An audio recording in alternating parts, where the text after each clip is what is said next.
Alhamdulillah rumah kita dah start menanam pokok matua. Okey, selalunya pokok matua ni orang tak pandang lagi. Nanti 3 ke 4 tahun ke 5 tahun buah ni famous. Macam pokok durian. Dulu durian famous, orang tanam semua durian.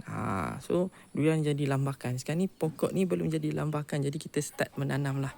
1 pokok, 2 pokok, 3 pokok, 4 pokok paling besar. Yang hujung tu, kalau korang perasan daun dia berbeza sikit kan dengan daun yang ni, itu baka daripada Indonesia. Okey, insyaAllah kalau dia berbuah, nanti kita akan share dan kita akan tunjuk kat korang. Pokok ni pun tak silap cik tangga dah 3 tahun.